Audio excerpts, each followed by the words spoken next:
employer here in the ministry with, correct? So maybe who is going to go through it? Among our visitors, our guests.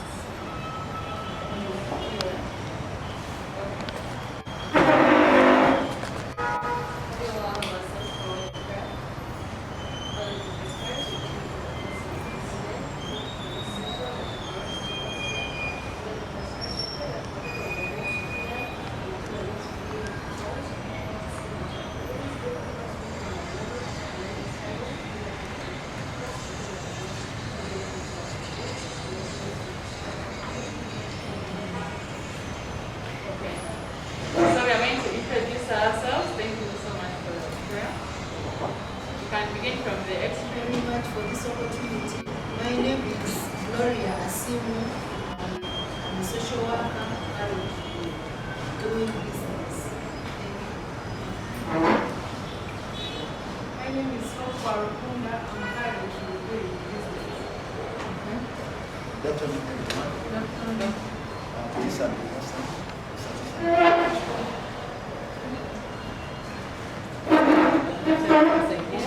My name is Naira Caroline, and I'm an entrepreneur. I do business at Macquarie University Business School.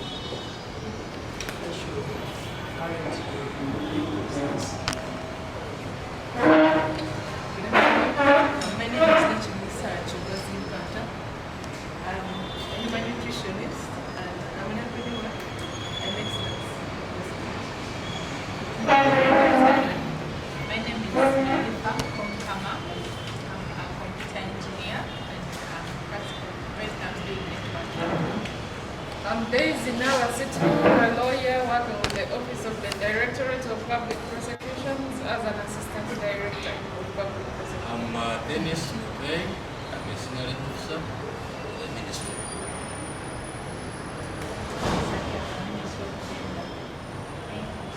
My name is Katamweza Zamzam. I'm a labor support officer, Ministry of Gender and Social Development, Child Employment. Lilian Angendo, I'm the Principal Labor Officer, Head of the Counseling and Guidance Unit in the Employment Services Department. I'm representing the Commissioner of Employment Services.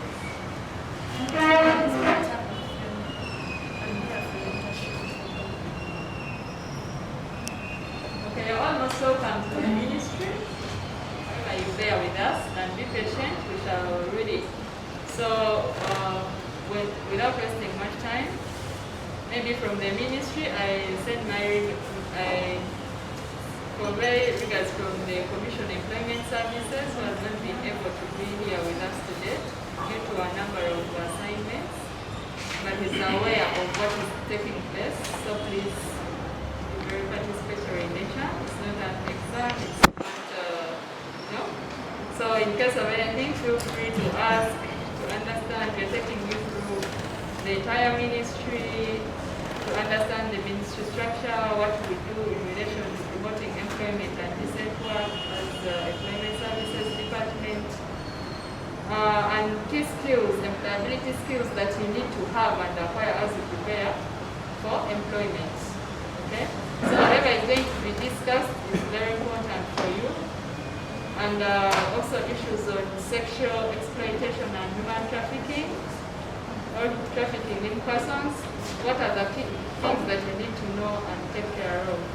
Of course, we expect at the end of this session, you have acquired knowledge and skills in these areas, and we expect that you share with the people that you meet and have had the opportunity to be part of this training, and to share with them whatever good information you have acquired, and also practice what you are going to take with you.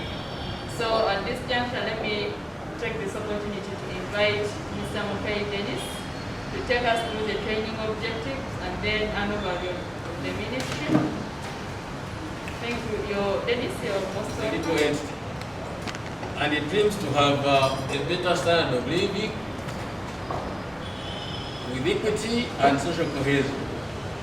How does it intend to do this? It intends to do this through promoting gender equality, through social protection, and then ensuring that communities are transformed.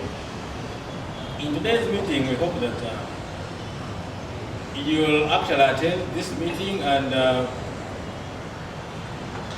carry with you soft skills from this training, identify gaps of job seekers in relation to skills, and also increase your access to training opportunities.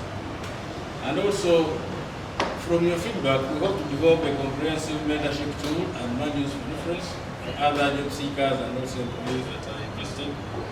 And also, we shall compile a report to be disseminated to various stakeholders.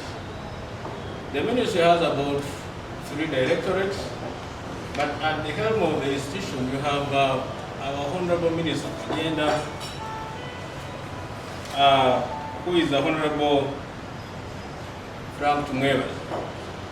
He's supported by 4 state ministers, and these are the state ministers for gender and culture, Honorable Rogis Mutuzo, State Minister for Disability and Elderly, Honorable Minister Sarah Kanyike, State Minister for Youth and Children Affairs, Honorable Minister Florence Natural Chinji, and the State Minister for Labor, Employment and Industrial Relations, who is Honorable Amwesigwa Kutana. In the 3 directorates, as mentioned, the Directorate of Social Protection, the Directorate of Labor, Employment and OSH is Occupational Safety and Health, the Directorate of Gender and Community Development, we have sub-departments under each. And in total, we have 10 departments in the Ministry of Gender, Labor and Social Development. Like I said earlier, gender is a legal institution. It is categorized as a person under the law. And similarly, we who are here, we are human beings that are categorized in various stages of life. Under the social development sector, we plan for all persons across the board. For example, we have the Department of Children Affairs, which is relating with issues to do with children. You've all heard about the National Integrated Early Childhood Development Program. I don't know whether you've heard about it. But it is a program which is aimed at supporting children below 3 years, from 0 to 3, through ensuring that you have basic feeding, breastfeeding skills, especially for the mothers that are here. Yeah? You have issues addressing food nutrition for children below 3 years, you get it. Then as this person grows into a child is a person who is 3 years to 7. Yeah? So if you are 3 years to 7, you are categorized as a child. But under the law, a child is any person who is below the age of 18. You get it? So, the Directorate of Gender and Community Development, through the Department of Youth and Children Affairs, addresses issues of children. You get it? Issues of the youth. And to date, all of us are cognizant of the fact that we have a growing challenge of youth unemployment, which is soaring at 9.2% according to the Igbo statistics. So how do we address issues of youth unemployment? The Department of Youth and Children Affairs is very key in devising interventions to address issues of youth and children. Equity and rights. In our programming, we ensure that natural justice is actually given to everybody. All of us deserve to be heard. You get it? We deserve to be treated in a fair manner. So the Department of Equity and Rights is very key in mainstreaming issues of natural justice. As we work, there is a very, all of us at some point we're actually going to get old. So as we serve to get employment, how are we preparing for our retirement? You get it? So retirement is inevitable. Getting a job is a choice. You choose to get a job, but you may not choose to get old because it is a natural process. You get it? You have to get old. But in your current employment, have you prepared for your old age? You understand? You've seen persons that have worked for more than 60 years. But there is nothing that they can prove that can sustain themselves after 60 years. They don't have any social protection measure that can help them galvanize the income shocks of old age. So, the Department of Disability and Elderly is very key in addressing issues of old age and also disability inclusion in all programming. Another department is the Department of Labor, Employment, Occupational Health and Safety, which is actually mandated to promote employment, decent employment opportunities for all. And it is the same department which has actually convened us today here. You get it? So, we are looking at employment issues. Why do you want to work? You want to earn a livelihood? You want to progress as a person? You understand? At the same point, you want to develop the places where we come from, which we call community development. So community development and adult literacy is another department which is key in mainstreaming community behavior. So I don't know which community incentives or projects that some of you have been engaged in order to help the government improve community standards of living. But it is very important that as human beings, as colleagues in communities, we front issues of adult literacy. You will find persons that indeed have not attained any formal education. But is it to their disadvantage or to their advantage? As a government, which strategies have we put in place to address issues of adult literacy? You understand? Government has a program called the Functional Adult Literacy, which is aiming at improving numeracy and literacy skills for these persons who are aged. And believe me, there are so many persons in Uganda that have not attained any basic education. For us, we are lucky today that we have free universal primary education, free universal secondary education. But how do you address those other persons that have not had the opportunity to go through these formal structures? The employment service department. Of course, it has about 4 divisions: the internal employment, external employment, research and statistics, and counseling and guidance. And the mandate is first to interpret labor statistics and labor market information for policy formulation.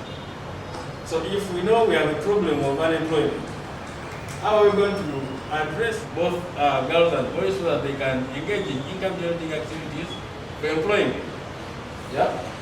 So this is our structure. At the helm of the department, we have the Commissioner Employment Services, assisted by the Assistant Commissioner, with 4 division heads, research and statistics, external employment, internal employment, and counseling.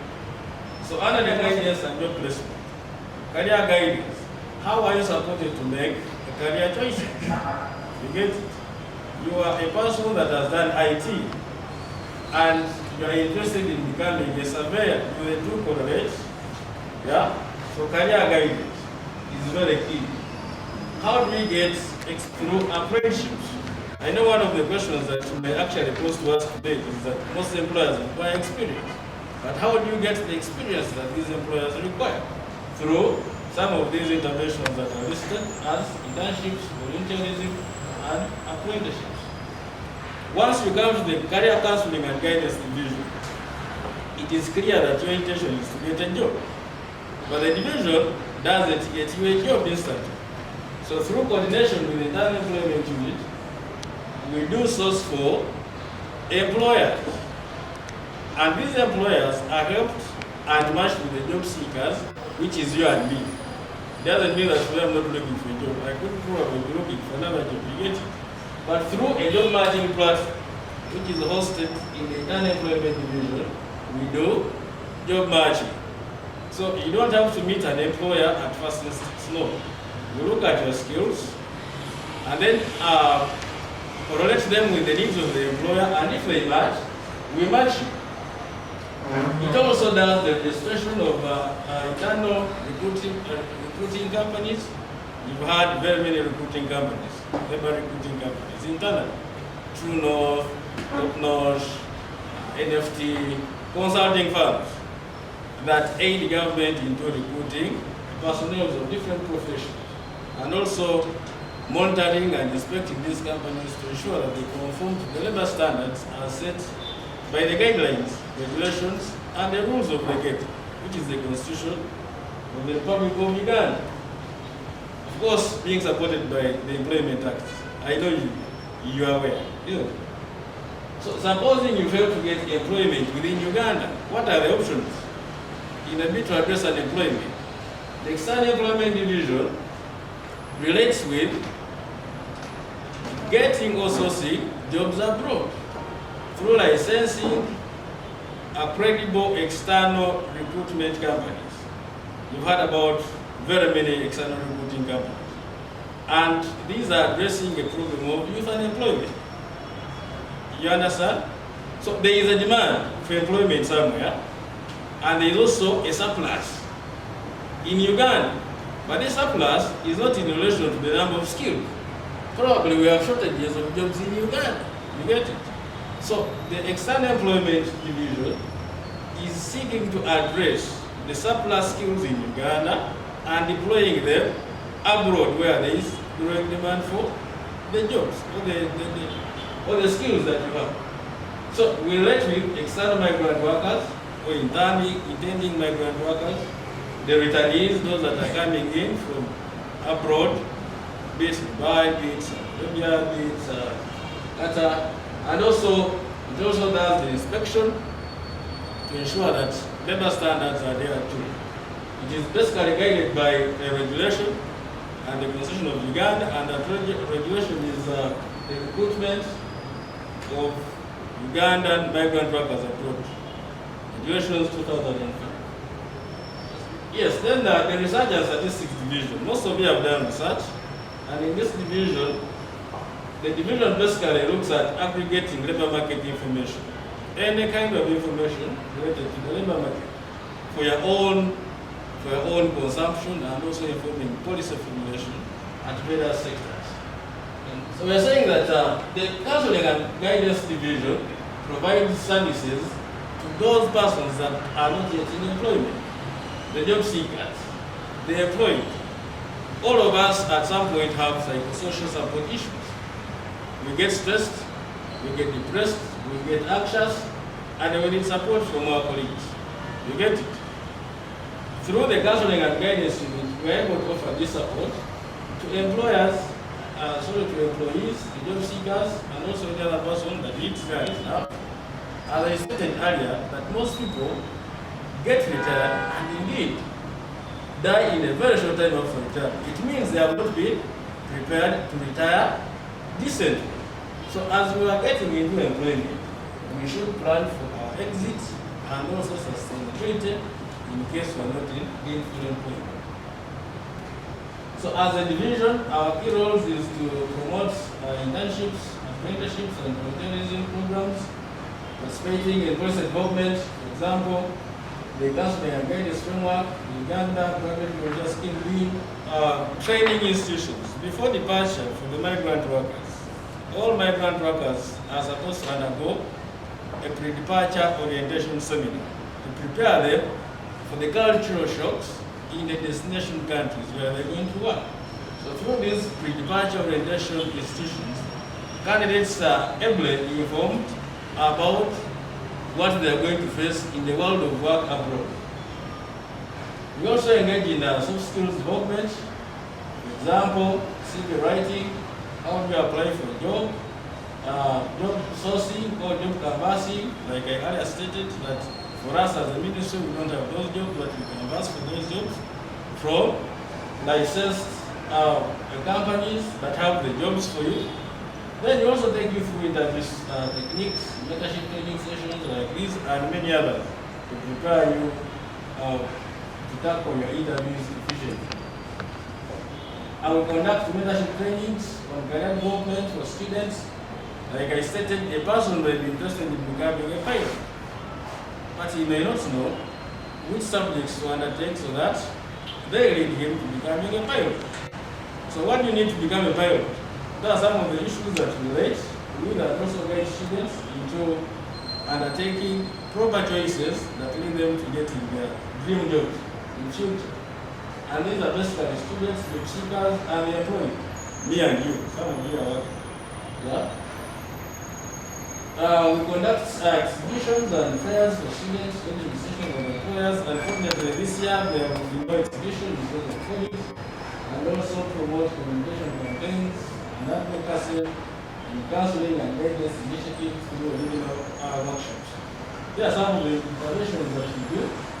In front, you can see some over there offering mentorship training to students probably in the university. Yes. And proceed. So basically that is an overview about the ministry, and we are found on George Street. If there are any issues or inquiries or questions, we shall be glad to.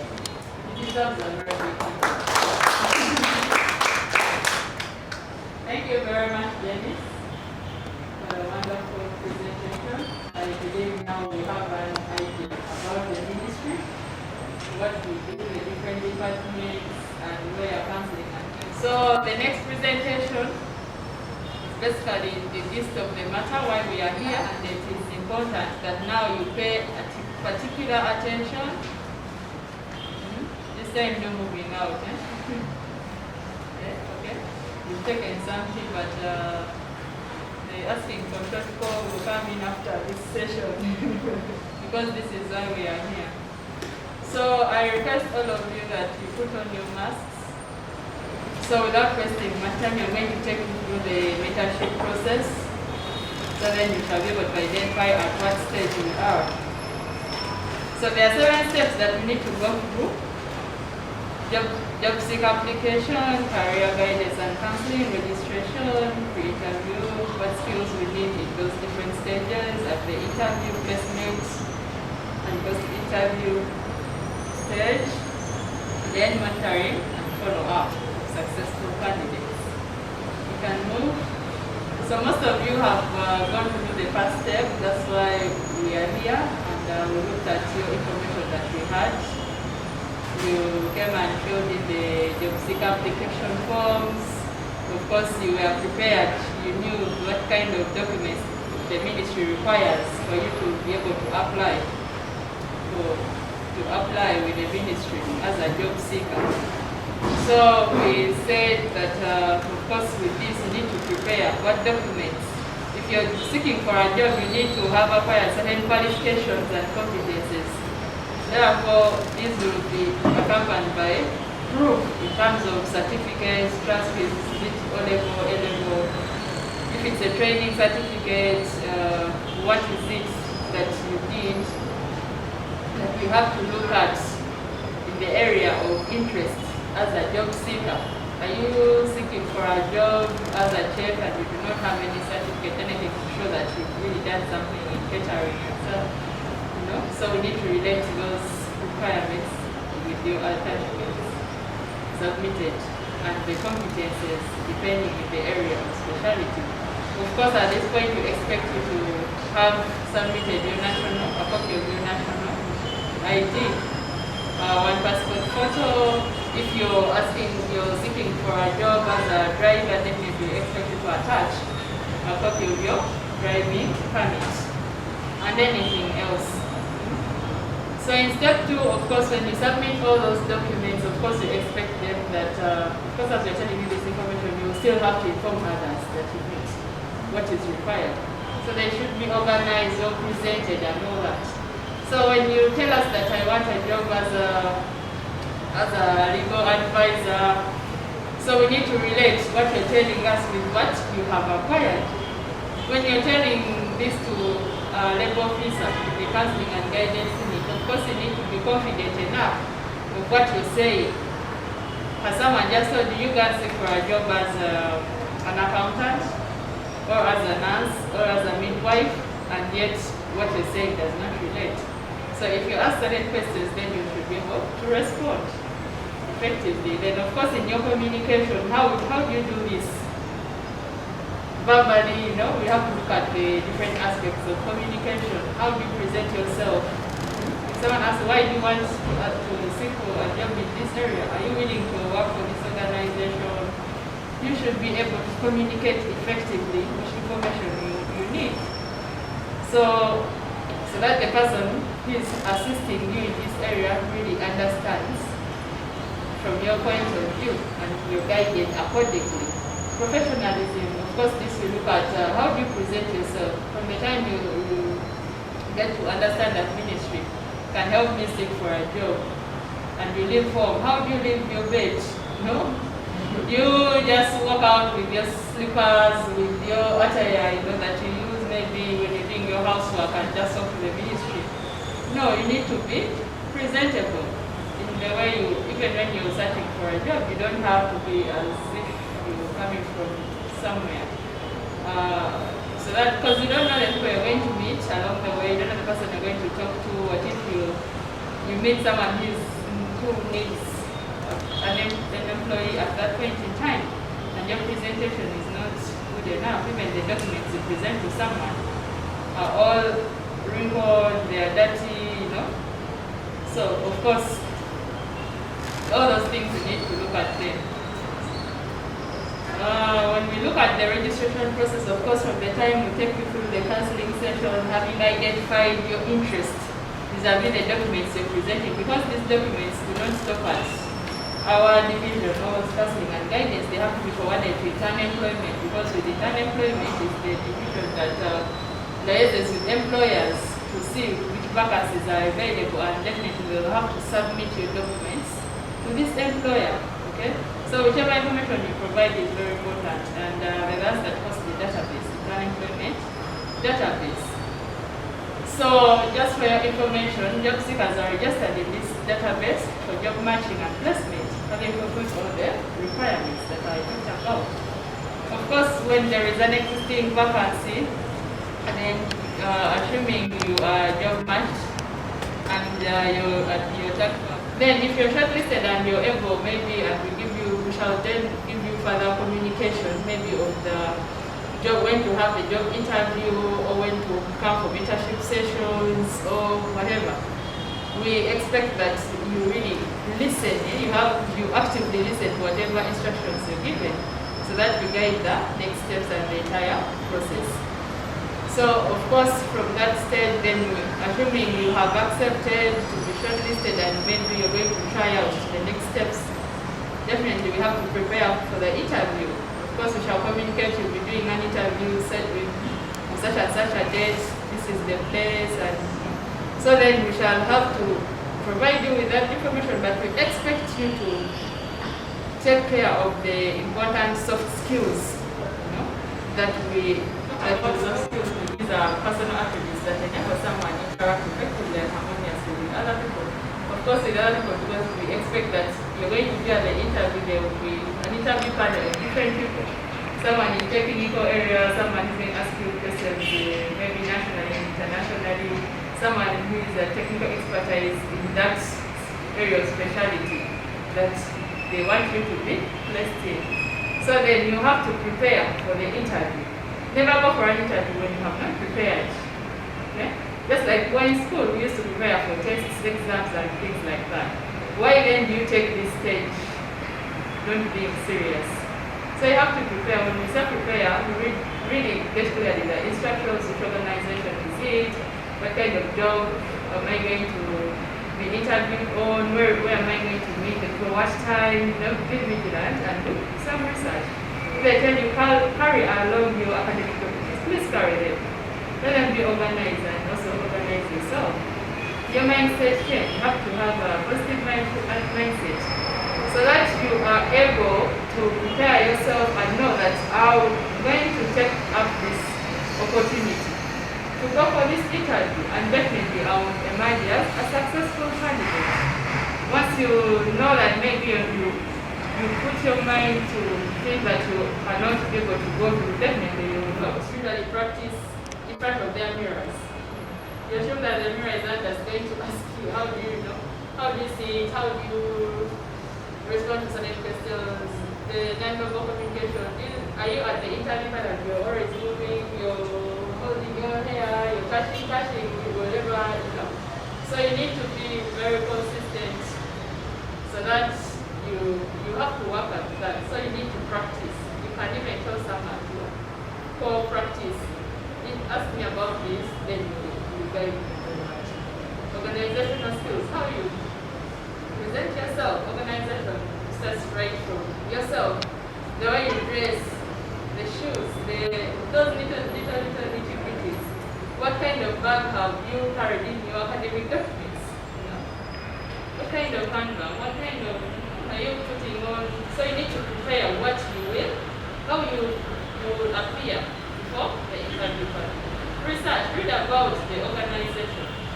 Read about their missions, their expectations in terms of salaries. Ask someone who is in that organization. Call a friend. Do research on Google about the organization. Technical aspect. If you're an accountant, what is it that you must know in that area? As an accountant, as a social, in whatever profession that you're going to work in. So that's your knowledge. Because you'll be asked usually the panel has usually like but it depends. So I'll ask you the technical area of what you apply for all the job you're going to do. Someone is just looking at the appearance, how you present yourself and all that. So now, at the interview stage, now after you have worked on all those other skills, this is now when you are practically in front of the interview panel. Is that you're the best candidate, so you need to show it and prove that you can. Reduce the fear of rejection no matter what. No matter what, or whatever other people tell you, or so you have to be confident. Take the I can perspective, I can make it.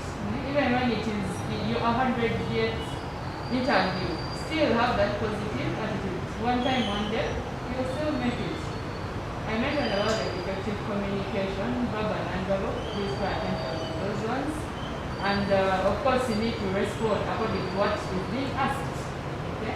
So if something is not clear in the interview panel, feel free to ask the interviewer that. May I beg your pardon, maybe this is not clear. May you please, so that you get the right questions. Not that also human beings like, have a positive attitude. Many things they just went away. But time management, it doesn't matter whether you came early or not. What I usually tell people is that example of two candidates that went for an interview and they all got the same marks and they needed one. But what did the employer want? They needed one person. So they told them to come back the following day. So on the following day, of course, at the reception, they had to clock in. One came at 7:15, another one came at 7:40. Definitely done came at 7:15, took the job offer. So we shouldn't take things for granted. Time is an important resource. Presentation skills, I told you, right from the way you talk, the way you dress, the way everything basically. And organization can really The national ID. If someone just has a passport, I don't know. For now, it is case by case basis.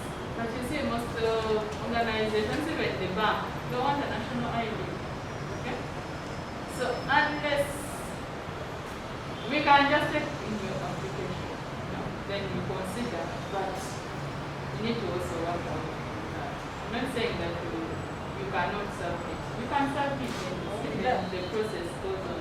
But if you find that now the employer also insists, without a national ID, I'm not recruiting this one. No, it's not our fault. Okay.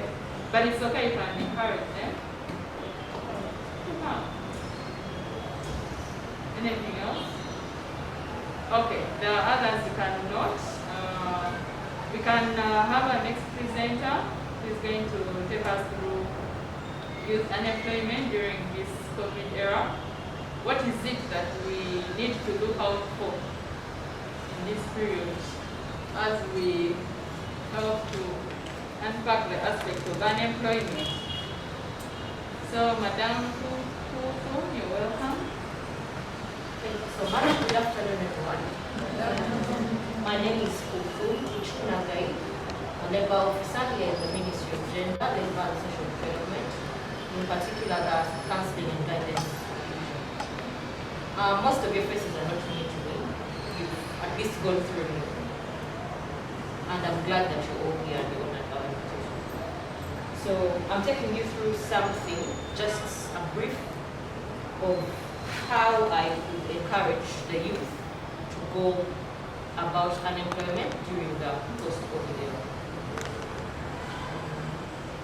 So the very first advice I would give is we should endeavor that we use social media productively. Most of us here have smartphones, don't we? But how many of us have gone ahead to, do the job search and job hunting, besides you bringing the CVs to ministry? It does not matter how many jobs you apply for and how many times you fail, but just keep trying. So I would advise you to use social media effectively for job hunting. Use it for expanding your network and influence. Some of us here could be entrepreneurs, but we don't know how to market our products. Go ahead, get onto the social media platforms, use the Instagram pages, post the pictures, post all that you do. You'll see us following you eventually. That's how we end up also building brands and expanding businesses. Also, lately, people do a lot of discussions online. You've seen the Zoom meetings, Zoom links passing through different groups, inviting you to join in and discuss, share your views. That is something you can do, before you get the job you really want.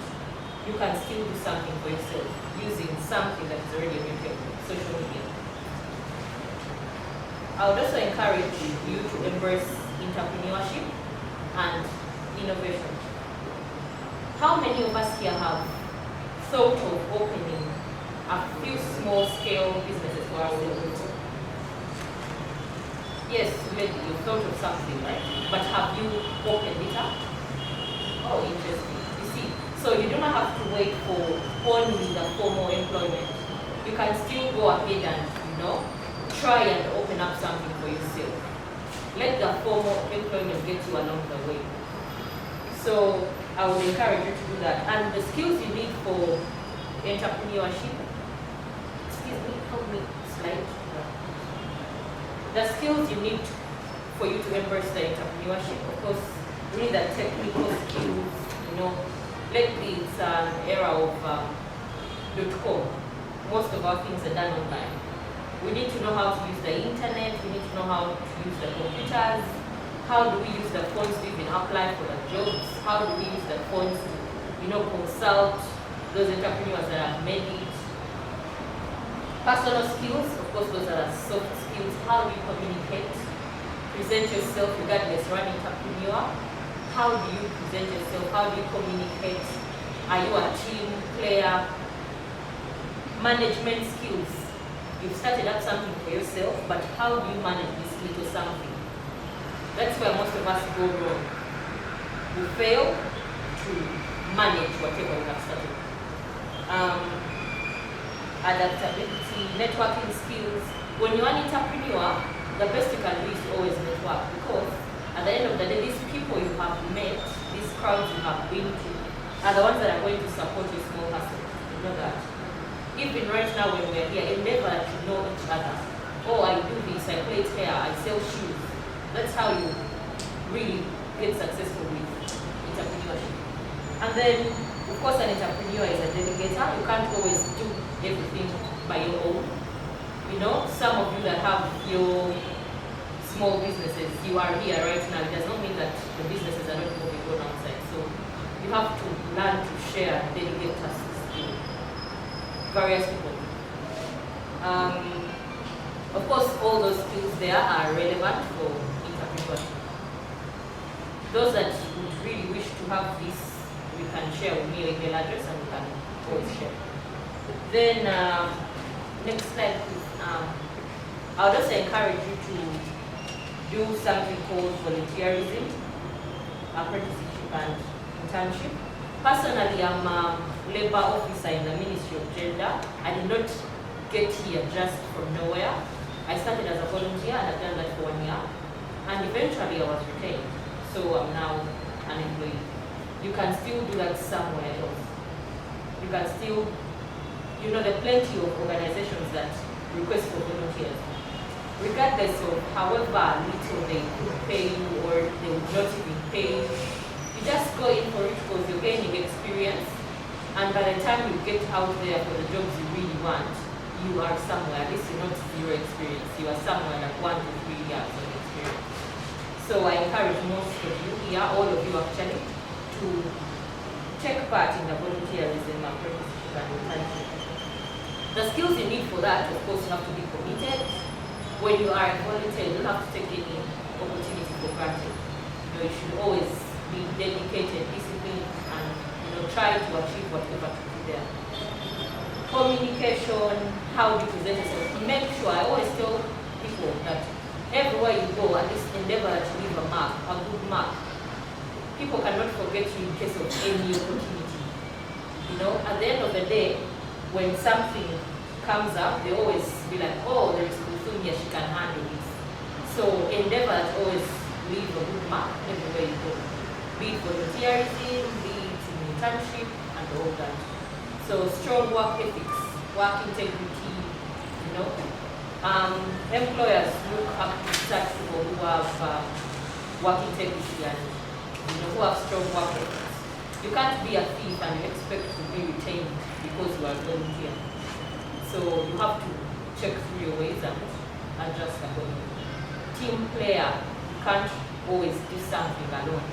And it's always united we stand and divided we fall. So you can't do something solely and expect it to be better than people who have done it collectively. Time management, like the previous speaker talked about, it does not matter. You are a volunteer, not earning any amount of money, but endeavor to always report on time. Meetings, attendance, that I'm telling you because I've been through that.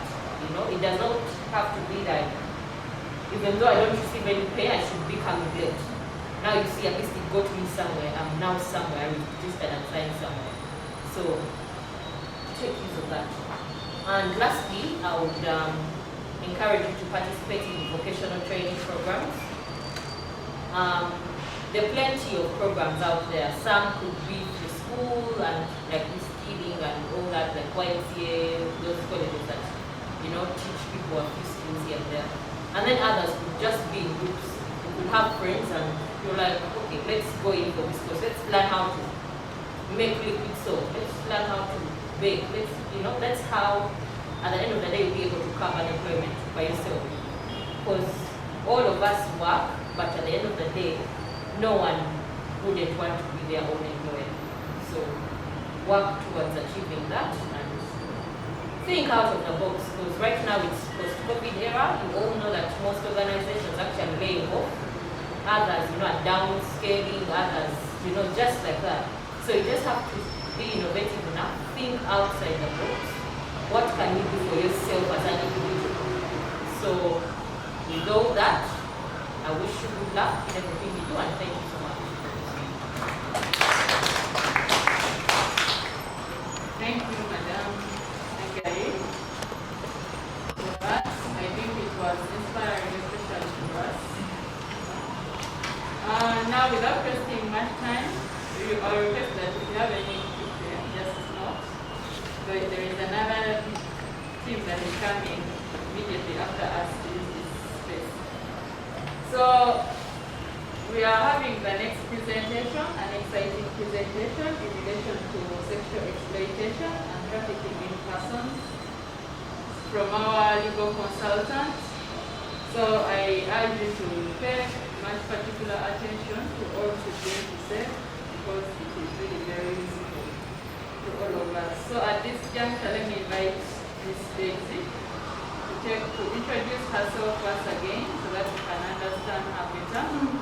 And then she takes us through that exciting project. We have some personal evidence for a short time since we are time back and all of us. I had something to people who are already tired. Simple. For you to get permission to sit for this presentation, you have to pass the test. How many ladies do we have in the room? For the men, it might be a little simple. The instructions are for you to sit. For the women, if you hear a man's name, you sit down. For the women, for the men, if you hear a lady's name, you sit down. And the instructions clear. I presume that I just want to gauge your listening capacity and how attentive you are. So we are starting now. Table. Apple. Juice. Daniela. That's what I thought. Okay. Now. Mosque. Rat. Cat. Jamila. Peter. Presentation. I'm called Daisy Davasitu. I'm a lawyer by profession. For the hard words I will use, you will excuse me in advance because we say some things the way they are. If it is sex, I will say sex. I will not call it anything that you want, you know. Then I'll first introduce myself to you once again as Commissioner Egan asked me to. I'm a lawyer by profession. I've been working and I'm working with the Office of the Directorate of Public Prosecutions here in Kampala, and that is the office that is mandated to prosecute all criminal cases in Uganda, and it is situated at Workers' House 11 and 12 floor. I've done prosecution for the last 16 years, and my main area of specialization is sexual exploitation, trafficking in persons. I'm a legal consultant in several areas because I also do areas to do with trafficking in wildlife, crime, and environmental and other areas. But specifically today I'm going to be speaking about sexual harassment and trafficking in persons briefly as risks and challenges faced by job seekers. I've just been on a Humphrey Hubert Fellowship program in the United States, so I've been 2019-2020 Hubert Humphrey Fellowship Fellow. And this is one of the most prestigious fellowships in the world that you'll ever attend. So I'm here to share with you some of the experiences I've had for the projects that I designed. And that's why I'm here to disseminate this information and to share it with you on how best we can fight violence against women, violence against men, and violence against children. So as job seekers, this is one area that we have to address our minds to, and that's why I'm here. But for the trafficking in persons, this is an area of interest that I have passion about, and I'm currently conducting research. I'm a PhD candidate at National University of Ireland in Galway, and I'm carrying out research on the legal response of Uganda's legal framework on migrant domestic workers. So that's why I'm going to tackle the Trafficking in Persons Act. And these areas are crucial for all of us in our day-to-day life. And I would urge you to share some of these things with your friends, with your family members, because we are all potential victims. Thank you very much. Now we start the presentation. So, as I present to you, I have two questions to start with. Some of you said you're entrepreneurs. Did I hear that right? Or most of you actually, yeah? So when I actually left the US, I was tasked to look for some small business entrepreneur women who are ready to develop their entrepreneurship skills. So I have some contacts for some people there. Are there any people who are willing? Hello, all of you, yeah? Okay. For the men, I don't have anything, so for you. So at the end, when I finish my presentation, you remind me about that, yeah? 2, I have a scenario. There is a girl called Annette. She finished graduating. She graduated recently, and she's been very good in her class. But because of desperation, she has been looking for jobs here and there. I want you to advise me on how to handle this case. So I'm not going to go through the details because of time, but during her job search, of course, she was advised by her friends that you have to look attractive, you have to go out with people and everything. So in one of her dates, her employment escapades, she met with a guy who took her out. Of course, she dressed in a sexy manner. And of course, the person she met, that was a guy, got interested in her, advanced some issues to her, which she agreed to, the sexual advances, and eventually she got the job, yeah? So she's happily working. But she got that job. I've explained to you, I'm not going to any nitty-gritties. Yeah. Do you think there is any problem with that kind of arrangement? Of course, there are some facts I've cut out because of time. Do you think she has any problem? She's happily working and making her money. There is. Which problem? I think there's this thing of promoting culture, that type of culture. Speak loudly. There's that. Dennis wants to listen, so. It breeds some type of culture of to get a job, you must give it something in advance. And also she not be uncompetent at work because she knows she can give him something to cover up for her things. Even the boss will not let her just be at work peacefully. To like blackmail her, but like to keep her job, she has to keep on paying and going back to bed, make herself safe. You speak loudly so that Shamin can also hear. It's like environment. You have said that she's happy working. But does he complain about the process of She has no complaints. No, it's okay. It's okay. Briefly, I want us to go to the presentation after I give the job. Yes. To me, there is a problem because the work relationship is going to be interfered in that they already have like a sexual relationship. So they are not going to look at one another as employee, employer. They are going to look at themselves as people who are going to bed together, and the relationship is going to be really, like the work relationship is going to be really. Okay. Do you have anything? This was an inquiry. This inquiry was that person married his husband? Are they married? No, an acquaintance. No, these are real and practical situations that are going to happen to us, minus me. And some people here who might be knowledgeable in this area. So I'm bringing these examples to show some of the traps that you're going to get into. Yeah?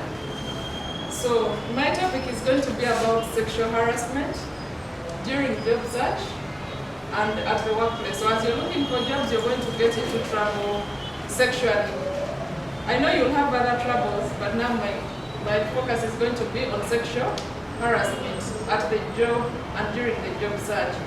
So sexual harassment involves many things, but for you to know whether all non-sexual harassment is taking place, you'll have to observe and see whether there are any verbal or physical abuses, all behaviors that are unreasonably extended to you, with the intention to interfere with your work or to intimidate you. So sexual harassment includes sexual exploitation and sexual abuse. So for you to know whether or not you're being subjected to sexual harassment, you have to look out for those things that make you feel, that make you question whether you're safe at your workplace. Does your work environment look hostile for you sexually? Do you come to work and you feel you're not safe? Do you, when you meet Daisy as a man at your workplace and Daisy is your supervisor, you feel that that woman looks at me in this romantic way, maybe she's saying something? So those are the things I'm talking about. So because of our cultural experiences and sometimes the vulnerability we have, we don't usually want to talk about this topic. And that is why it has been shelved and goes unnoticed. Yeah? And when someone comes out or speaks out about it, they're like, she invited it, she wanted it. Like she said it was okay for this girl to go out and have a sexual relationship. Okay, there are other facts I didn't give, but you know, sometimes it looks normal, whereas other times it looks abnormal and unwelcome. So, sexual exploitation or harassment or sexual abuse, I will use them interchangeably, although they are different, is a gross violation of your rights as people who are seeking for jobs or as people who have gotten into employment. So some of you are employers, the ladies here, you told me you're enterprising women. You may employ some young boys there and you get interested in them. Do not sexually exploit them because you have problems with your marriages and your husband, so you're taking advantage. This is a rare occurrence, that's why I'm bringing out those rare things that people don't normally speak about. And you, the men, do not bring someone at your workplace because you're the employer and you take advantage of the fact that she's a beautiful, light-skinned girl with that figure that you think came from heaven, and that because of that, you must sexually exploit her. Yeah? So, sexual exploitation means any actual. It's an act, whether physical or verbal, or unattempted abuse of a person to another person who is in a position of vulnerability, but because you're using your power or position, you take advantage of that person sexually. Am I clear? I'm trying to be a little more non-legal, although I'll use legal terms, yeah? So because you Kulthum's supervisor, and you think that for Kulthum to stay at her job, you have to ask for sex for her to stay at that job. Or because, what's your name? Sana. Because Sana is directly under your supervision, and for you to appraise him to go to the next promotion, you have to ask him to go out with you and take you out and maybe do certain things that are not like obligated but are sexual. Yeah, I'm not going to. So that is sexual exploitation. And next, and it can include things like intimidating, threatening, benefiting from someone monetarily. Sometimes it is even actually social or politically motivated, you know? When I talk about political motivation, someone who is in a political position might connect you to another position, but because that person knows this one politically, they take advantage of you sexually. It's a long process, yeah? So that is what it means. Now we have sexual abuse. Sexual abuse is the actual threatened physical intrusion. For example, someone has sexual intercourse with you, whether forcefully or under unequal or coercive conditions. Someone can interfere with your private parts, for example, touch you. Those unwelcome touches, even if they are welcome, but in a place that, for example, at the workplace, you find someone. I've been to offices and then you find someone touching, let me touch you again. I'm the man, and then you are the reception. Then he's busy touching someone. That is sexual abuse, you know? And to the public, some people don't think that that is sexual abuse. So those are kinds of things you're going to be exposed to, both in the formal and the informal world. And sometimes they do it knowingly, the perpetrator do it knowingly, whereas other times they do it unknowingly. Other times you know it, and other times you do not know. But never be desperate to the point of getting more desperate. You understand? Because in the process you might be exposed to further dangers. So exploitation, that sexual exploitation I'm talking about, may be perpetrated by your family members, like a brother, an uncle, a father, or someone, knowingly or unknowingly, or it can be done by friends or employers. And it is very, very, very common in workplaces. Although we do not have a lot of statistics on sexual harassment at the workplace, but it is there and it is real, and I think some of you have experienced it. So there is what we call transactional sex, and this is the exchange of employment for sex, including sexual favors. The example I gave you, you know, she had to give in to sex to get this job. So that is sexual exploitation. And it is a form of gender-based violence. Gender-based violences have very many examples. Like, always people think about violence against women and violence against children, but even you men experience some form of gender-based violence, because gender does not only refer to women, yeah? So men, be on the lookout. I'm happy that we have men in this group, and that you should tell your fellow men that they are also potential victims of sexual exploitation at their workplaces. We have what we call LGBTQI. It's a long thing, and there are more letters. I think you've heard about it. Yeah? You have it, lesbians, gay, transgender, queer, you know. I have gone into depth reading into that area. So you men are sometimes prey to the kind of people in that line, yeah? So all that would be sexual exploitation. You do not subscribe to that person, but because they are gay, they are, you know, and because you want the job, you'll be subjected to them, so that it will be sexual exploitation. During the job search, even after being placed, when the ministry finds you your jobs and you've taken all those that they've taken you through, you are now at your workplace, you might be faced with that. So, as we look at this topic, I also now want to move to the other area of human trafficking. Have you heard about human trafficking? Yes? How many of you have heard about it? Okay. Now, human trafficking is real.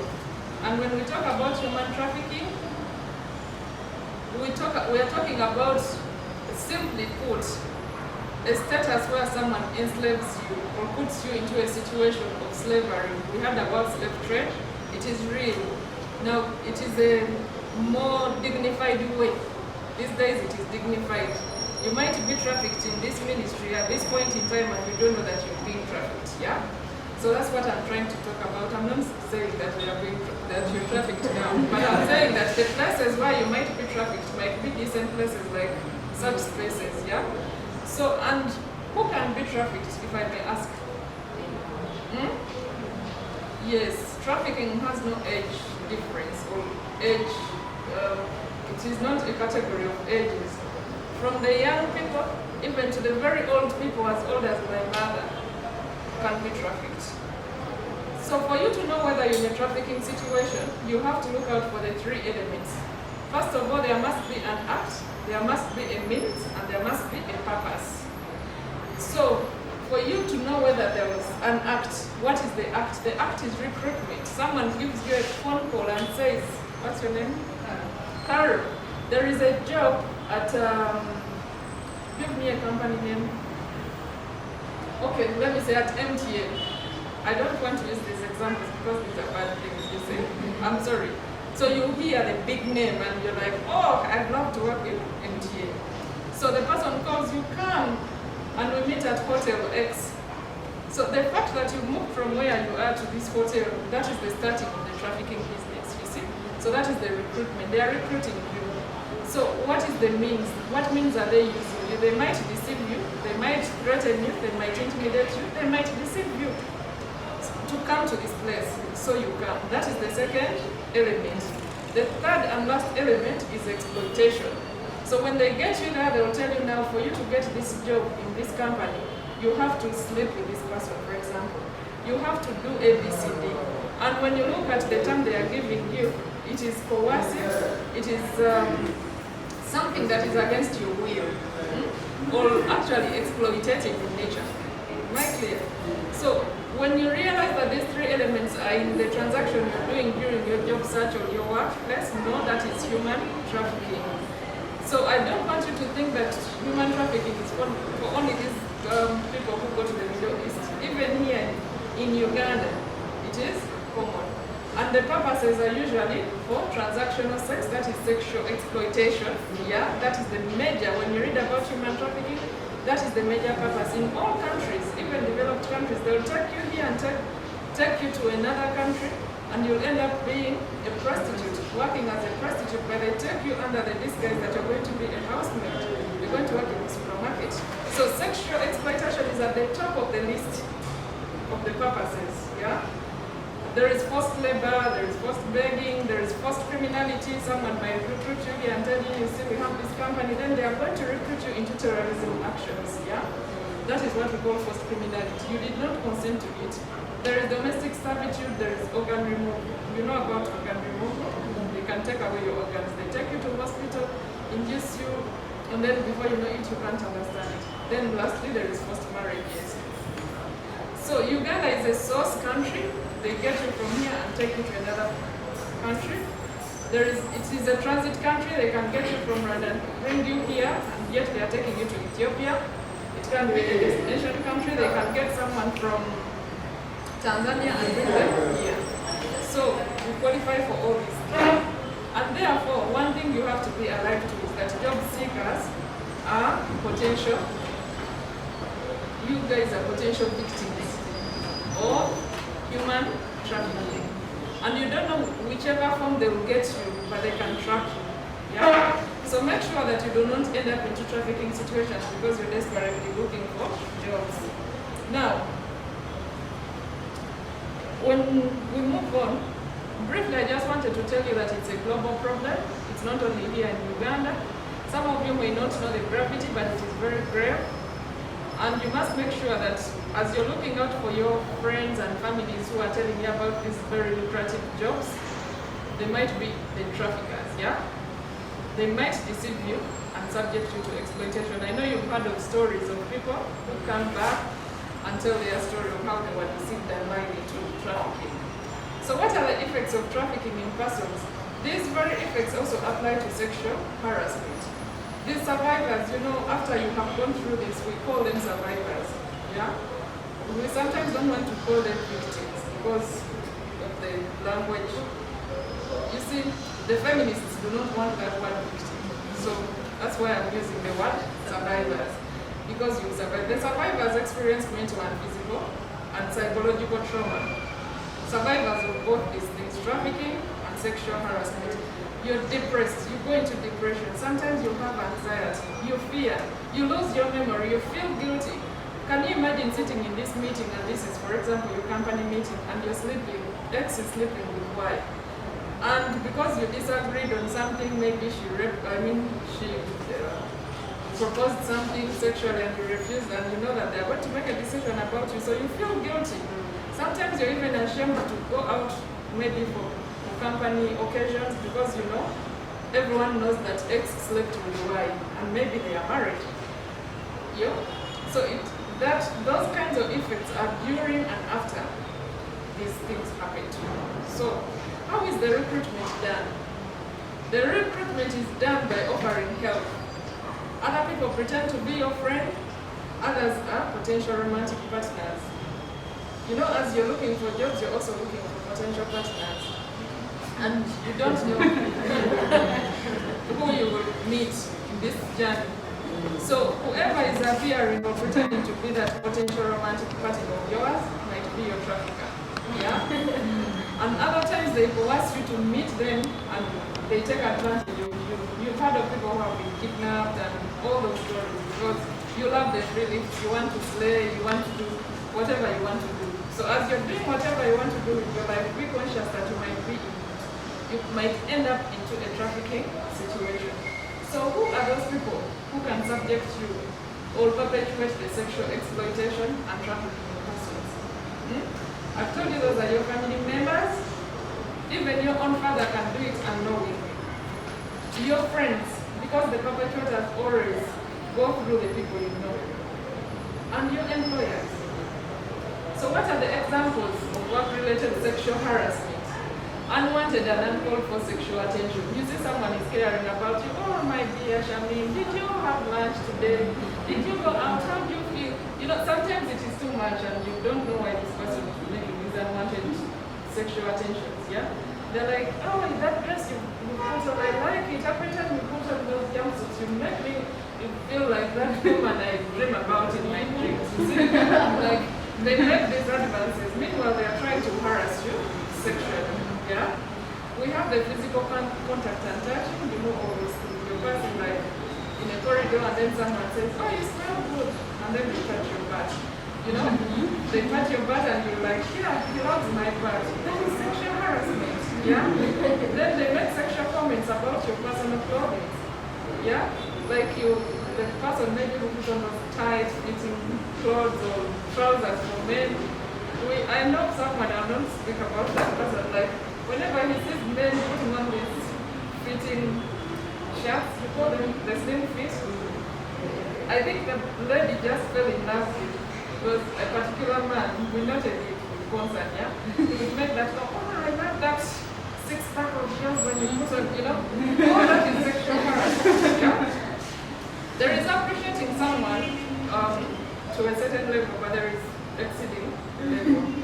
So also sharing sexual materials that are not work related, like you're in a meeting and someone comes with some pornographic things, you know how pornography is now all over, and then they are putting it in front of you, sometimes to embarrass you, to make you feel, to arouse you, you understand? Yeah. So all those are examples. You're in a meeting and someone is bringing examples that are not actually related, but they are sexually, like maybe attacking you. Yeah. So the forms of sexual harassment might be threats for emotion.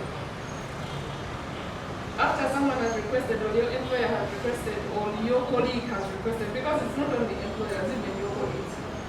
They may request for sexual favors, and if you refuse, they might threaten you. To report you, for example, you had a deal, and you know that this deal is dangerous, so if you do not give in, they will unleash and there will be no more jobs, yeah? We have rape, and most times there is a blame on the survivor. For example, if a woman is raped, if Daisy was raped and she was fond of putting on these tight dresses, she will say, yeah, but she's fond of putting on those dresses that are revealing. What's wrong with me putting on my dresses that are revealing, you see? But that does not mean or give you a pass for you to always dress indecently, because the workplaces have their regulations about how we dress. But it should not be a blame for someone when they report a case for you to start asking, what time was it? Where was she? Where was she at that place in that time? We always see her going to that guy's office, and he knows that this guy is a womanizer.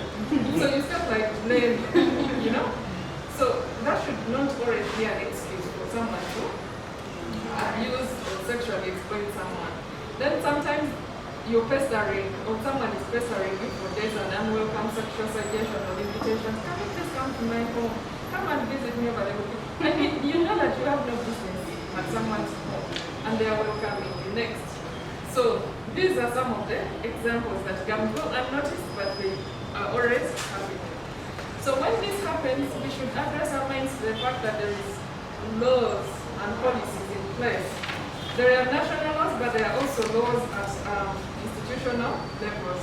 So my focus is on the national laws, assuming that when you get a job, you have to address your mind to the regulations and guidelines concerning the sexual harassment at the workplace. Sometimes some of the institutions have developed these guidelines on how to handle sexual harassment. So if you're lucky to be in an institution, you have to look out on how they handle. But besides that, we have laws, and this is the penal code. The penal code is, for us, our Bible lawyers in the criminal sector. If an offense has been committed, we shall first, actually before you go to your sectoral laws, the ministry and guidelines, once the matter is reported to police, me I'll go to the penal code and look out for section, either 235 and say, this is sexual assault, or this is rape, or this is attempted. Actually, even if you don't succeed in doing an offense, but you attempt to do it, that is an offense. For example, if they find you trying to rape someone, even if you haven't succeeded, that is an offense still. Yeah? So we have the penal code, and the men too are protected there, although I indicated women. But the main focus is actually on women because they've been subjected to a lot of sexual and gender-based violence. We have the Employment Act. Make sure you read it thoroughly well and see how you're protected in all these other areas that the Commissioner, Kulkum, Dennis has been telling you about. All the things they are talking about are there in that act. And recently we have the Employment Sexual Harassment Regulations of 2012. I know I'm saying recently because people have not addressed their minds to these regulations, but they will help you once you have these problems. Let's move on. So, in some instances, after you have been faced with this kind of sexual harassment or trafficking in persons, there are complaint mechanisms in place that you should embrace or you should use. The first and foremost that I must tell you that is very obvious, report at police. When you go to police, report with evidence. If it has been a phone conversation, for example, these WhatsApp messages these days, I must assure you that we have a well-equipped laboratory that will retrieve all that information you're sending to your so-called leader and you'll be shocked and surprised when they bring it for you in court. You remember Isiko's case? Isiko and the LP. So what do you think they were using to prove evidence? Because the guy was like, me, I've never called the LP. Yeah? I can discuss it because it's already a concluded case, yeah? So I'm trying to show you this is where we are advancing. You must come up and raise your complaint. I must say it is not an easy process, but we have to move and start complaining. Especially women, if you're sexually harassed, report. Because that would be a battle for other people who are going to disturb you. When you report at police, have your evidence, have your witnesses, if any. So that is why when you're looking for jobs, try to keep your evidence. Yeah? Like you're keeping evidence of having put your application. If there is anything you feel is not really right, keep your evidence. Tomorrow we might need it. But also, if you're working with an institution that has a complaint mechanism in place, you look at the institution's policy before signing these contracts. Appoint yourself in there. Some institutions have complaints mechanisms, whereas many do not have, including government departments. So it is my recommendation through this training that we encourage all institutions to come up with complaint mechanisms regarding sexual harassment at the workplace. But remember that as we report, I'm encouraging you to report. Confidentiality is key in these cases. So the confidentiality clause should be emphasized in this complaint mechanism.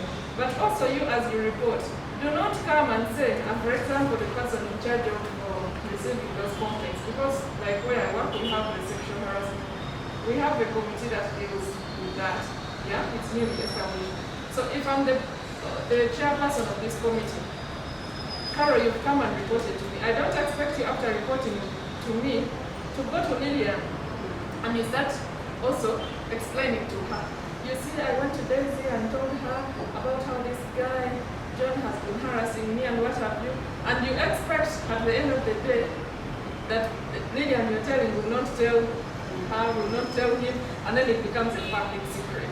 And then you will say, can you imagine I reported my case to Daisy and she went around the whole ministry telling everyone. Because yourself you have not acted with confidentiality. Yeah, so there is no way I'll do confidentiality for you when yourself you're just busy yapping around your complaints, yeah? So, report to the police or responsible officers and make sure you follow up. Even in institutions, when you report, follow up. Then there are also NGOs that can help you because some people say I'm vulnerable, I can't speak out, I'm stigmatized in my workplace. There are NGOs that can help you and follow up. Actually, some of them have come up with applications like as a mode of secrecy.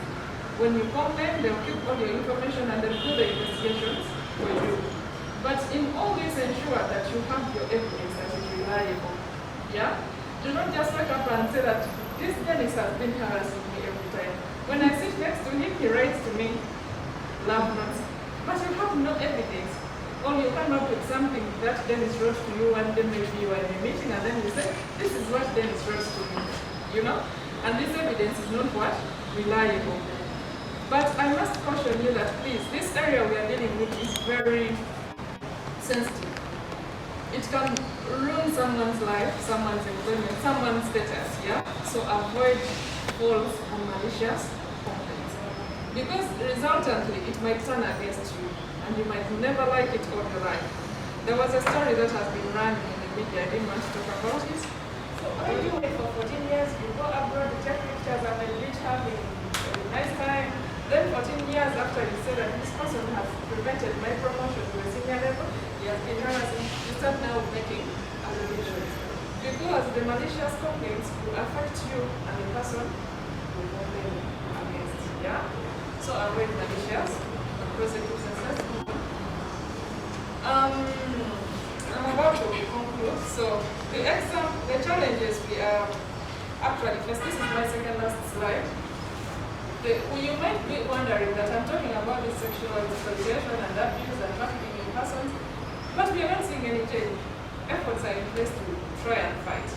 But what are some of the challenges that we are facing? For you as job seekers, what are some of the challenges I've identified? Failure to report and under-reporting. I've told you sometimes you don't report completely. Other times when you report what you want and leave out other things. Then you might be abused by 3 officers in your department, especially people who are at lower positions, like you find the cleaner in an office. She's being abused by the immediate boss. She's being abused by another boss at another level.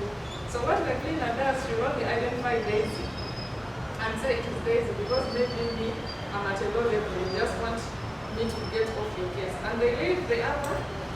So that is under-reporting. You do not report things the way they are. Other times you monetize these offenses. I was one time away out of this country and someone called me, someone I know very closely, and they told me, Daisy, we have this guy who is a doctor that's been sleeping with this girl who is a nurse in her clinic. I think from the facts they gave me, they were in love theory. Now that the boyfriend discovered and wanted to chase her away, she was like, you either report a case at police or you go. And remember, if she reports the case at police, she's at risk of losing her job. Now what she did is to go to police, report a case. And you know what they did? They asked for the doctor 20 million shillings. Because it would spoil the medical profession of the doctor. But me, when I went through all this information they gave me, there was no sexual exploitation. It was consensual, but just because the boyfriend was covered. So that is the monetization of what? Offenses I'm talking about. You fear to also report due to repercussions.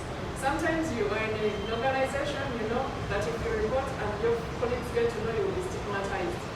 You will be threatened with the maybe dismissals.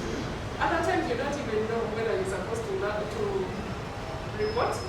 And then other times you feel like, who am I now to go and report? My commission. My commissioner, Lydia. How can I report her? So your power is, you know? So other times, the other challenge is inducement by the victim due to vulnerability. The example I gave you, Anit, she was just induced into this thing. She didn't like it, but because she was vulnerable and desperate. You know, we all come from poor backgrounds where your whole clan, not even the family, but your whole clan is looking at Daisy, who has gone to school and is now employed. So you have no option if your boss says you will lose your job unless you do this. Yeah? The other challenge is culture barriers.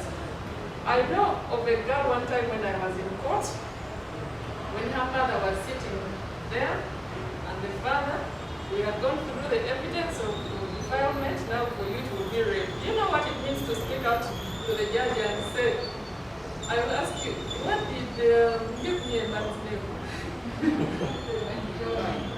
What did John do to you on that day? Can someone answer me to show that John had sexual intercourse with them? Yes. How would you answer? Narrate for us.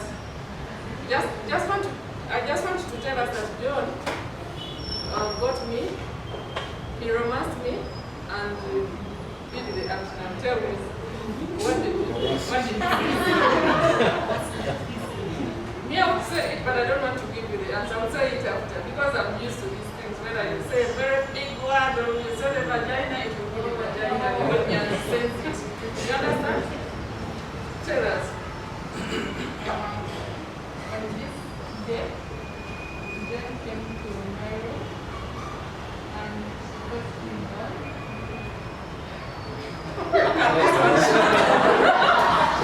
That is what I'm talking about. It can be culture or religious, like someone can't even mention what they did. But me, I expect you to come and say, on that day he came, he removed my panty and had sexual intercourse with me. Now, people don't know what sexual intercourse is. For us, we know. So he inserted his penis into my vagina. And that is what the court wants to hear. But because of our cultural barriers, of our religious affiliations, and the way we are brought up, it is abominable and taboo to start talking about sexual organs in public. And those are the challenges we face. You start asking someone in court, what did he do? And that is how at least people get away with it. You can't say, then they will think, maybe he just touched her. Because you can't say it. And even if you cry back and full of tears, and you cannot say that thing, you can see it. So for trafficking in persons, challenges are covered. We are here, but we are all poor. Do you know that? And because we are poor, anyone can subject you to any form of anything. They can tell you that for you to get 100 million, I want you to go and carry that car. But you know at the bottom of your heart you can't carry a car in your hands, you know? So because of poverty, you try. Now that is how you get into trafficking situations. They will give you the lucrative part of it, traffic you, because you are poor, you have no option. Yeah? And even when you report, these guys have a lot of money. You know? They work as, it's an arranged crime. You know? The person is not alone. Unemployment. We are here because we are seeking for jobs. It is unemployment and unemployment. You don't have a job, so people will give you very lucrative businesses or job offers. You've been getting 200,000 and then someone tells you now you're going to get 1 million. The way we see adverts on TV, you'll be getting 3 million shillings and air ticket and everything, but you don't know you're getting into a trafficking situation. Vulnerability. Even you men who are here, my neighbor, you're vulnerable to trafficking. Whether you have money in your pocket, even when you get into employment and you're earning a lot of money, they can traffic you. Under the guise that you're getting a better paying job. So men also be on the lookout that you're vulnerable to trafficking. Corruption. Corruption is a song and we're about to launch that song in all countries. So it is a main challenge to fighting these crimes. Without sufficient data. Sometimes actually the data I'm talking about is the content data that reflects the prosecution and the results of the cases. There are many reports that are, there are many cases that are reported, but the results, we cannot trace the results, the positive results, to match them alongside the reports that are made. So that is the data I'm talking about. So I'm carrying out research on trafficking in persons of domestic migrant workers from Uganda. But someone wrote to me recently from Ireland asking for any academic article on that area. What I call academic, it's not newspaper what you see here on the blogs and what. Academic is well researched, well footnoted and everything. There is nothing. Can you believe? Nothing academic. So we are going to be the first people to publish academic in this area. So there is also this litigious and long process investigation. Come to police, report, go back tomorrow, the police officer is not there, the doctor they've sent you to was not there is no money, go back, come back another day, you go to court, the judge is sick, he was not there, there was a traffic jam, there was an accident, someone died, the court did not work, you know, all those excuses. At the end of the day, it was morale, last 3 days. So, having lamented and said all that, we have to find solutions. What is the way forward? I'm here today to raise awareness and to engage you people to join us in the fight against these crimes, the sexual harassment at the workplace and during your job search. So you will know the ambassadors. I want you to go back to your people, to your networks, and preach to them free of charge and tell them, even if you say 2 sentences from what you've got to do, me, I'll be happy that I have delivered something. Even to your local leader way of this. It is not bad to be aware. You understand? So report cases. If you know your neighbor's child is being trafficked, you have a duty as a citizen in this country to go and you're poking your nose to my family. But it is your duty, at least as a whistleblower, although we don't have the Whistleblowers Act, but it is under a long time. What are they? We hear them screaming at night. We see nice cars moving in this format, going away. So that is trafficking. These girls are trafficked in there. You go to police and tell them that there is something I know. But you seek for protection, not to reveal your identity. So report these cases. Attend trainings like this ones. Criminal trends are changing. The way traffickers used to do and tell you now we are going to take you to Busia. When you get to Busia, you shall cross the border walking. You will find a person who will pick you there. These days, they will just tell you you're going to go to Busia by bus. You know, you're dealing with people, but you don't know them. They will give you a call and tell you take a taxi in the park, you go to Busia, have this number. You're going to call a person called Peter. Peter at Busia will connect you to the person who is going to get you from there to Mombasa. In Mombasa, someone will tell you, we'll give you a taxi to take you to Kenyatta International Airport. But in all this transaction I'm talking about, you haven't seen any person but you're successfully traveling. And some of these costs are paid by them. You reach the border, you call Peter, Peter says, okay, there is a car waiting there. You see it, it's white, yes. Sit in that car, they are going to take you to Mombasa. You sit in that car, they drive you to Mombasa. In Mombasa, they will give you Simon's number. Simon will wait for you there and will take you to Mombasa, Kenyatta International Airport. At the airport, as you're entering, they will tell you, you'll see 2 men who are putting on a green t-shirt with the words, Pembe. That guy will give you your travel ticket. You don't even know that you must have a travel ticket. You don't even know. And when you get there, you will still find that guy standing there with the documents, and they'll describe them to you. Then they'll ask you, Madam, you're this person? Yes, here is your ticket. That is the door you need. So organized. Then you put the plane and you will regret all your life. You understand? So attend trainings to know the new trends that these perpetrators are using. Trainings like this one. It might be simple, you might be thinking we are here wasting your time and your whole day, but we might be here saving your life as well. Because if you've had people who have lost their limbs, people who have died as a result of trafficking in persons, people who have contracted HIV as a result of sexual harassment at their workplace. This is something you can't reverse, yeah? So, one thing I must also encourage you, we must have a victims' rights approach in addressing these problems.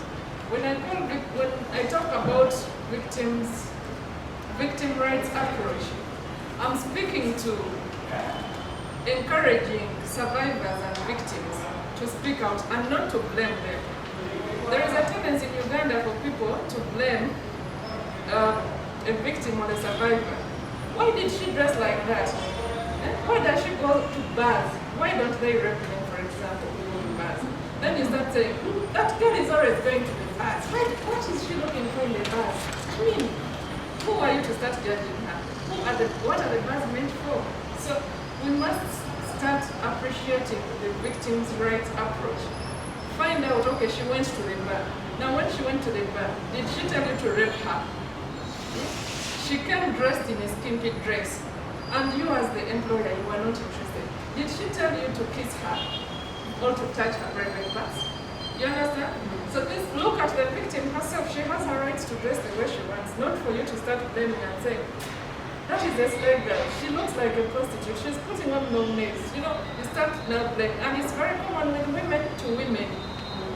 Even men to women when an offense is committed. Do you see on WhatsApp messages, sometimes a caption is made or a picture of someone maybe with very big hips, and then they give their story and maybe this girl was raped and she was killed. Yeah, those girls should be killed because, I mean, they are de-toothing men. And then you're like, what if it's your daughter? So that is the victim's right approach me I'm advocating to. Listen to the victim, to the survivor. Do they deserve the comment you're giving them? Do they deserve support? You understand? Conclusively, you and me are targets of sexual harassment. Even me, as I'm standing here, I'm not telling you that I'm immune to my potential harassers. They are there. They harass me. But me, just because I can speak, you might find me here or sitting. Actually, some people always mistake me when they see me keeping quiet. They are like, it's a walkover for them. But once I speak out, you will be surprised. I'll give it to you. So speak out. Yeah? I'm not saying that shout at your boss in that word. Say a no when it's a no. You understand? You are a target to everyone, to trafficking, to sexual exploitation. You understand? Avoid those situations that will lead you into being sexually abused and trafficked. You know very well that your boss is advancing sexual threats or moves to you. He calls you to office at 6 when people are leaving. Why are you going there? Then you're the person who's always wanting to report you on those skimpy things. You know, I have many examples. And then at the end of the day, you start blaming people. Yeah? Be your own supervisor and monitor yourself, you know, what is right. However much you might be positioning yourself, but know that those things are short-lived. If you're getting sexual favors at your workplace, it is short-lived. For us who are working in government, tomorrow they will change that post to another position. We will you be sleeping with everyone? You know? Yeah, and everyone will be pointing at you as that one. I know she must have slept with everyone. Be bold like this and say, even if I stood there and asked men to point out who has slept with this, their workplace or wherever, you will stand out boldly and look at the whole population of 1,000 men without and they're not going to point out. You understand? It starts with you. So, report as soon as it occurs and know your rights. My final remarks are, I'm on an awareness campaign on these areas. Yeah? And this is one of the, you will see me in several other spheres doing my work. When you find me in court, I will not be smiling. I'm giving you, I'm disclosing like a disclaimer. Here I'm smiling, but when I go to court, some people actually tell me that woman, you know, the smiling face is very tough, and that is me, so I wear different attire. Now, I have a YouTube channel that is called the Sisters Empowerment Show. And this YouTube channel, of course, is newly created. After going to the US, this is one thing that I carried with myself, together with other people and co-hosts who you will see there on that channel. I don't want to preempt you.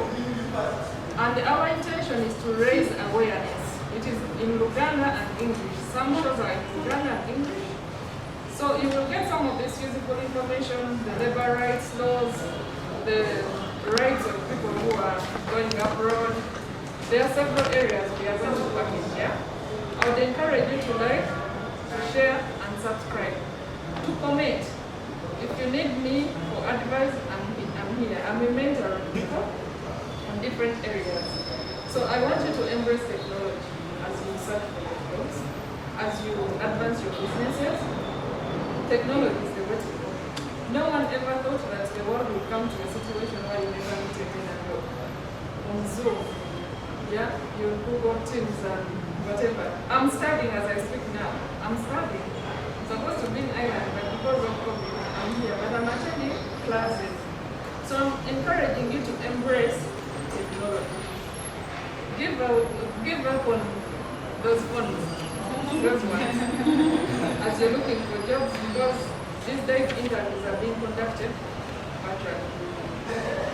Thank you very much for listening to me. I'm glad for having been offered this opportunity. Remember to check on that YouTube channel, the Sisters Empowerment Show. And I asked a question. Yes, so that is how you will be traveled.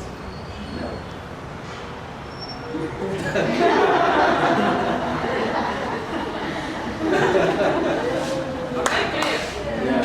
Those are the different ways. That is how you're going to be trafficked. You understand? Yeah. Thank you.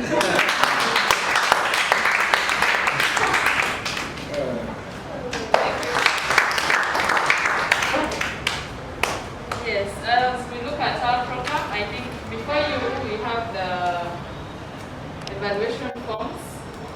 Filling them is compulsory for all participants. Okay? And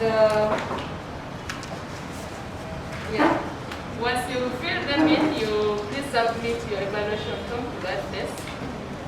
Administrative announcement, the ministry has organized something small. Of course, the T was 1, 2 is something small, 5,000. We take a bottle of water.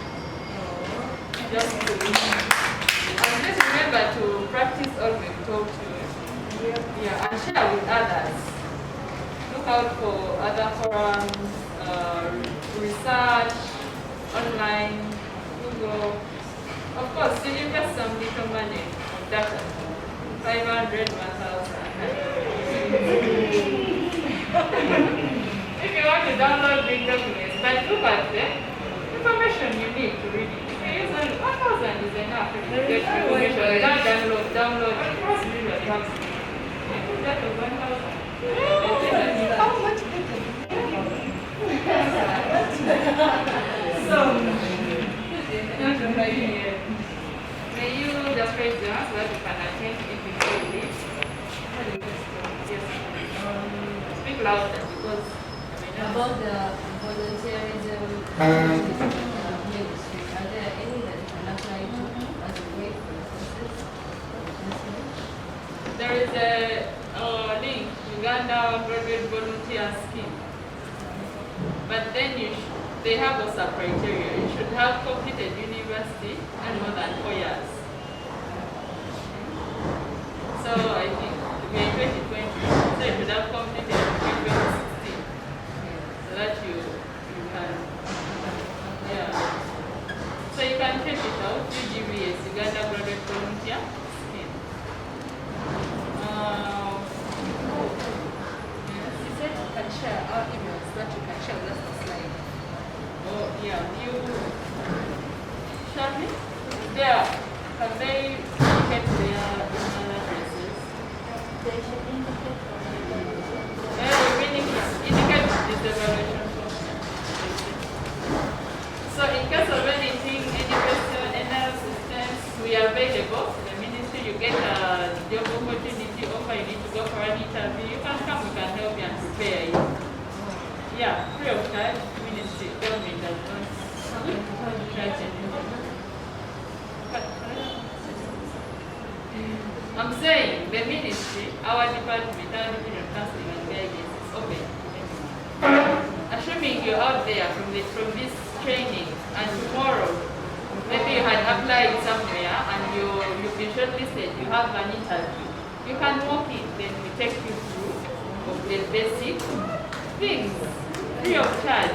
But of course you need to do your part, like I said, in terms of research about the organization. Don't come to me and tell me, search for me. This organization, I don't know where it is. For us, we just take you through the soft skills, preparing you, building your confidence, all those things. So that at least you go to the interview when you're at 99%.